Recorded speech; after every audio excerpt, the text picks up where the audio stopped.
सगळं माझ्यावरच काय, तर मीच का अडकलोय, असे सगळे प्रश्न घेऊन अर्जुन उभा होता. आणि तेव्हा श्रीकृष्णांनी त्याला दाखवलं विश्वरूप. आणि विश्वरूप म्हणजे काय, एकच नाही तर सगळंच.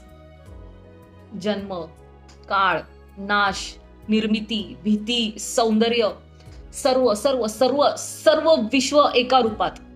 आणि मग श्रीकृष्ण म्हणतात, तुझ्या समोर जो मी उभा आहे तेवढाच मी नाहीये, तर मी तुझ्या श्वासात पण आहे.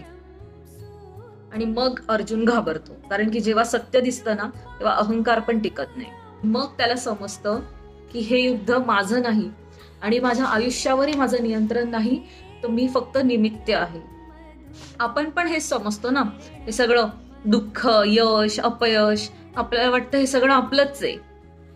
आणि मग ह्या विराट विराट विश्वरूपाची आपल्याला जाणीव होते ना, तेव्हा आपल्याला समजतं की हे सगळं घडतंय ते माझ्यामुळे नाही, तर हे माझ्याकडून घडवून घेतलं जातंय आणि मी फक्त कठपुतली आहे, मी फक्त निमित्त आहे.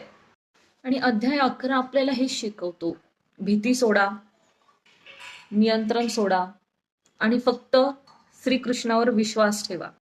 आणि जे आपल्याला वाहून नेत आहे ना, ते आपल्या विरोधात नाही, तर ते आपल्याला घडवण्यासाठी घडत आहे. आणि जेव्हा मी हा विरून जातो ना, तेव्हा आपल्याला तो स्पष्ट दिसायला लागतो.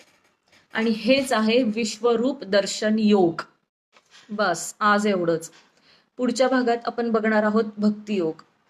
तोपर्यंत शांत रहा, स्वस्थ रहा आणि स्वतःशी सौम्य वागा. श्रीकृष्ण अर्पणमस्तु.